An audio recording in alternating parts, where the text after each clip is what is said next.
got a special episode of Lucas Oil on the Edge in store for you today. We're at the conclusion of an awesome 7th OTE season, and we thought it'd be a great opportunity to take you back to some of the best racing and exciting action from earlier this year. If you're ready, we've got an action-packed half hour, and it starts right now.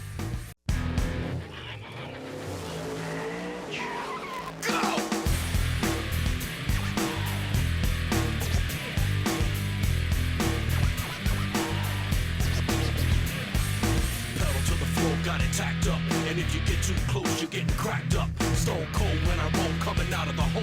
Get back, cause I'm out of control. I'm on the edge.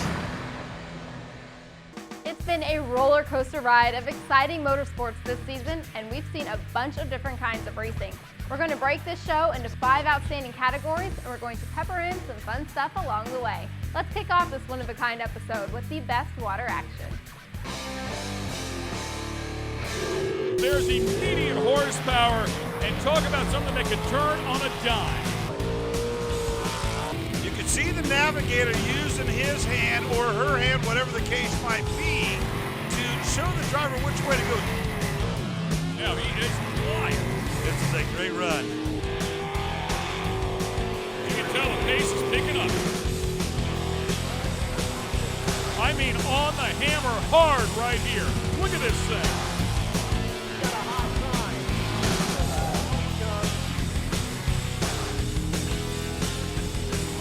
The water's only 3 feet deep.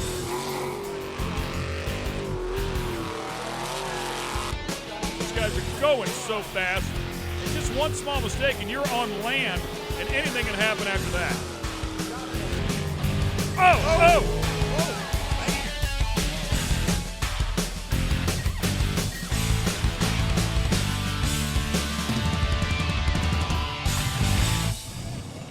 Time for the final in the Super Mods, and here's how they got there. Cummings will take on Johnson and McNeil. And the Cummings pair with a 47.25 second semifinal run to the 46.99 of Johnson and McNeil. Johnson and McNeil with a 46.21 in round 1. So there's more left there for both competitors. Now you might think when you see that green flag drop that will actually start the timers.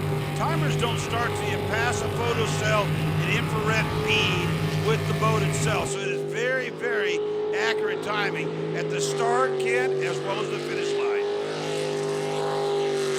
If at all possible, to keep that thing right in the center. Apex to turn perfectly, end up right in the center, so you don't have to lift it all. Oh, there was a bobble, just a little one right there on the corner. Coming around towards the finish here. Otherwise, a pretty good-looking run. Should be a good number. Well, it will certainly be a competitive number, to say the very least. The time of 46.64, a substantial increase here. A great job there for Cummings and Cummings. They just sent a loud message to Johnson and McNeil, basically saying, you better bring your A game and be perfect. And I don't know, that was a big mistake right there. It did look like it, but I don't think it cost them that much time. I mean, this is the most consistent machine and the quickest machine. The Cummings team made their best run, so it's going to be pretty tough to beat them. But this 55 machine of Johnson and McNeil has run the best numbers previous 2 rounds. Great battle going on here in the final. I like that stealth-looking gray with that silver leaf lettering. Isn't it cool?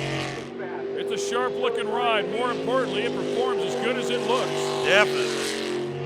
Got the upswept header for obvious reasons. They're calling it out right there. They feel good about their run, man.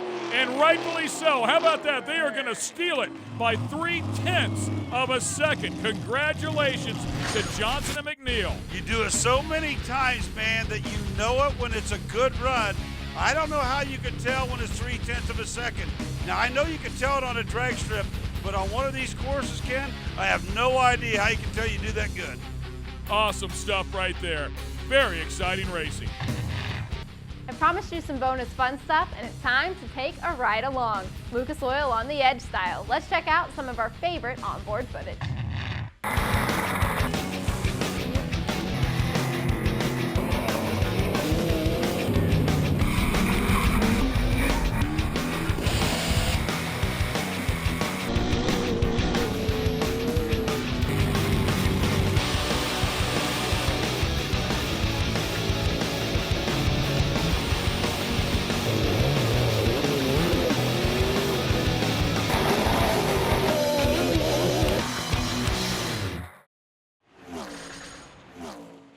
This Lucas Oil On the Edge telecast is being brought to you by Lucas Oil, made in America, sold to the world. General Tire, anywhere is possible. Erickson tie downs and tow straps. Tie it, tow it, move it. Welcome back to this special episode of Lucas Oil On the Edge. Everyone loves a good dirt race, and we've definitely had some exhilarating dirt races this season on OTE. First up is one of my favorites, the Team Superstock race from New Zealand. He's making it look easy. I mean, he's just running unobstructed here. If you really take a look at these cars slow, they would give you the reminder of either a USAC Sprint or a USAC there you Silver go. Crown. Oh, here we go. Couple blockers now. It's going to take some work. The Harris brothers. Yes, sir. Harris guy's squeezing him in there, and now he's got 3 around him. Woo! Now they're going to work. Oh, that brought the crowd to life. Mickey and Tommy held him back, and he let someone get around. Yeah, absolutely. Wayman Jr. for the Lions gets that. Oh, man, spun him all the way around, and he kept going.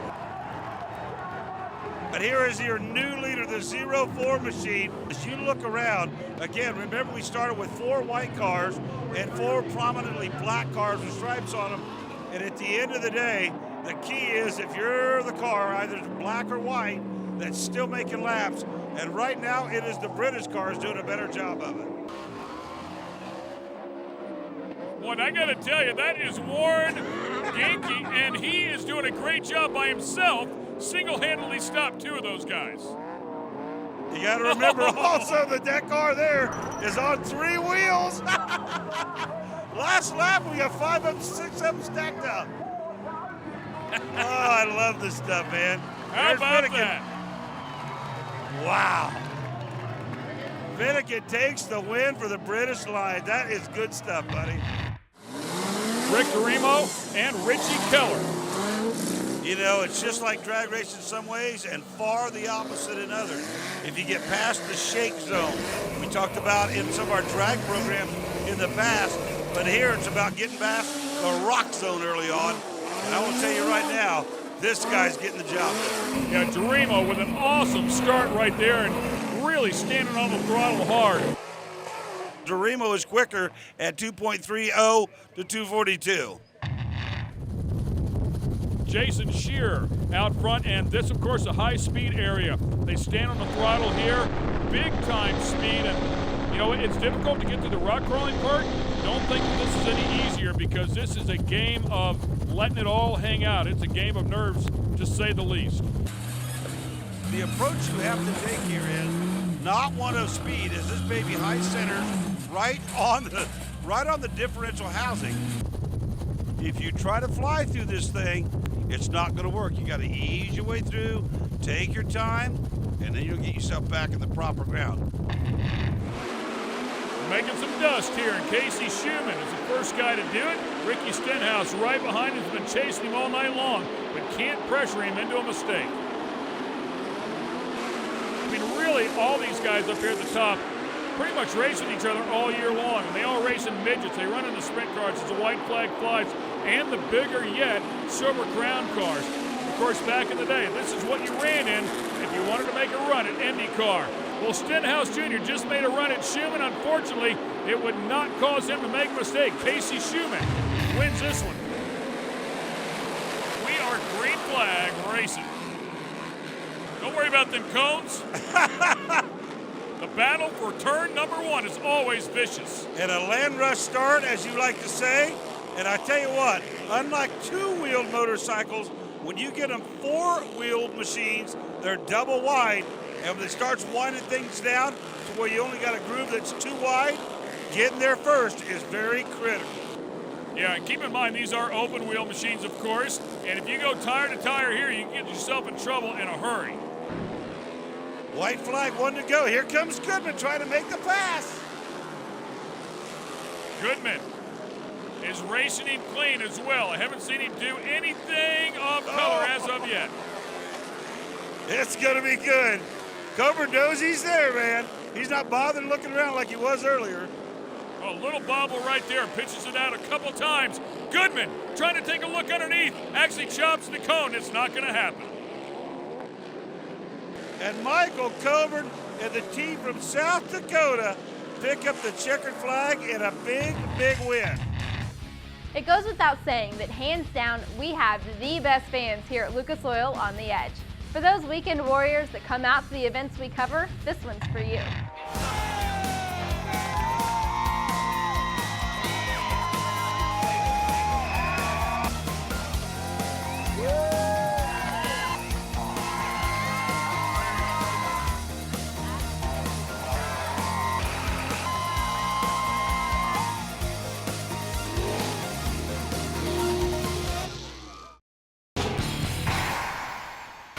Welcome back to Lucas Oil on the Edge. So far, we've shown you the fast water and dirt racing, and now it's time to get super sloppy with the best mud racing from the season. You can't talk about great mud racing without mentioning the ultra-competitive mud bogs from Arkansas. Enjoy the madness. AK-47, Burl Richardson on the outside. We'll find out if he can make it work, and he's in trouble already. Yeah, we mentioned it right at the hip, kid. That inside lane's where you want to be. And in this particular run, Burl is no. Oh, Burl's got a shot. Can he try it? Burl almost high sides it. Woo! He's gonna win that thing. What a start! Both guys hooking the edge on those things, and Burl came as close as you could come to flipping one and not doing it. Ken Berry had the early lead. Ken Berry just really jacks him right off the starting line as Burl struggled, but then Ken Berry did this. This is the tough part of the course. We've seen it before. Berry knew going in, as we watch this thing again, look at Burl. I mean, how that thing didn't go over, I have no clue. Gets back on the throttle and wins the round. Yeah, that's what I love about it. The second he knew it wasn't going to flip, man, he was standing in the throttle. Brandon Cables and Jacob Lawrence coming up next, fast and furious on the inside. There's some power right there. Listen to the RPM these things make. And we saw on the side of that AK-47, 640 cubic inches. These guys are not playing around. You can just tell by listening. The RPM range on these things, they got lots of horsepower. Oh, man. Man. They are playing with danger here today. And the first two pair, three of them up on two wheels. What a wild ride. Lawrence is actually the second off the starting line. Then that thing moves right directly toward the middle as they make their way into the deep part of the course. And Lawrence, man, he uses that guardrail. But watch this. How that thing did not get upside down, Ken, I don't have a clue. Boy, he turned right, stood on the throttle, it yanked the front end back underneath it. What an awesome save. Oh! Wow! Maybe some wheelie bars are in order there for Keith Berry. Watch this thing almost flip over backwards. Woo! Rear tires. We got to get him in a wheel stand competition. No doubt about it, man. You usually see it on pavement, this time on dirt. Wow. You got to think this certainly is one of the better machines to watch here. It sure does sound good, doesn't it? Yeah, the header's on there designed for a little more torque as well. Yep. Spare time on the other side. And there's what you get when you're building some horsepower. Wow. 241, we've got a new leader. Wow. Man, did you hear that thing? You talk about steam. And you watch the run. There's nothing wrong with this run at all. Makes just a little bit of a move, but that's normal for these cars. Man, oh man. I've been saying it for the longest time. We love a good crash here on OTE, and we've had a number of carnage flying crashes this season. Let's take a look back.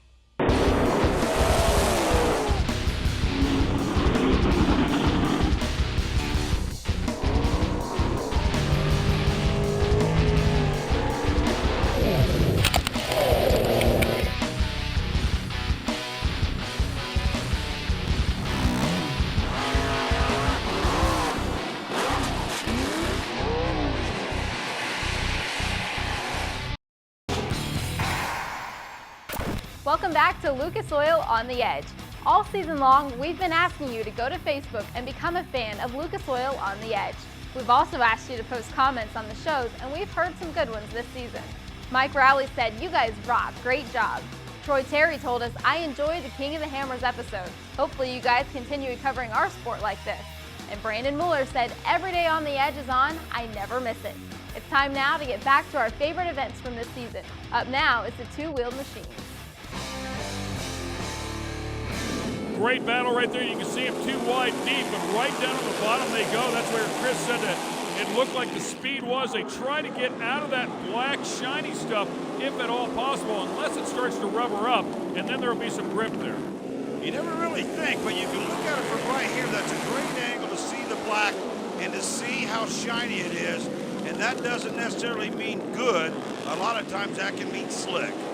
Well, just look at the constant corrections as Henry Wiles still leads this group around, but just constant corrections going on as these things want to step out, and that's about as close as you can get without causing disaster. Oh, Halbert's right in there, and he's getting, he gets challenged and then passed by Mies.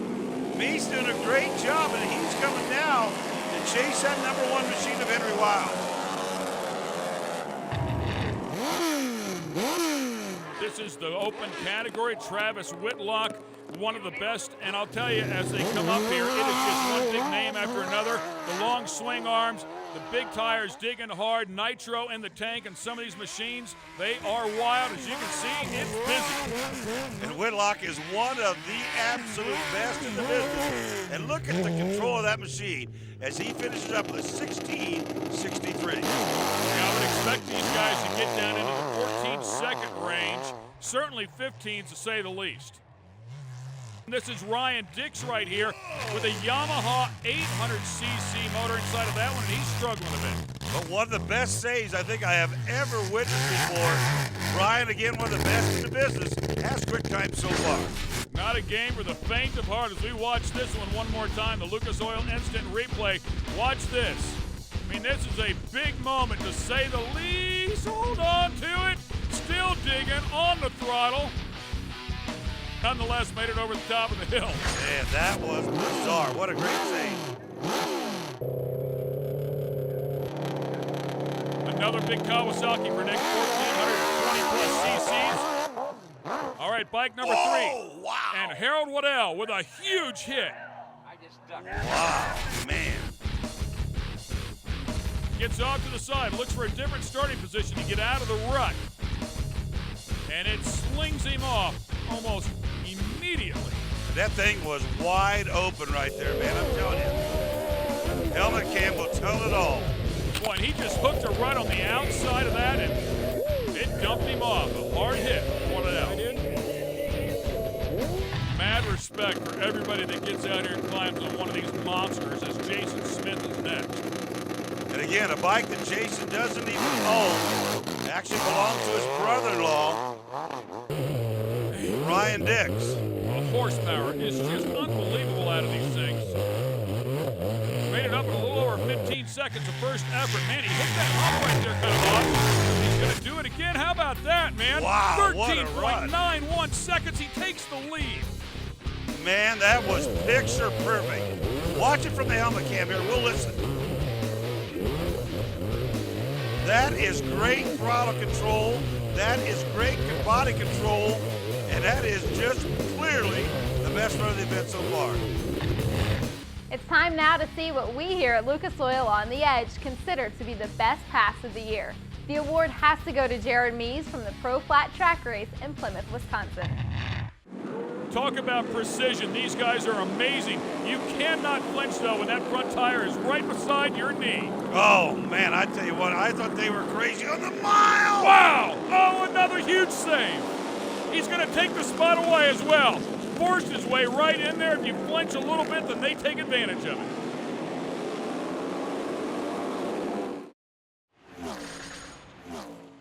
This Lucas Oil On the Edge telecast is being brought to you by Lucas Oil, made in America, sold to the world.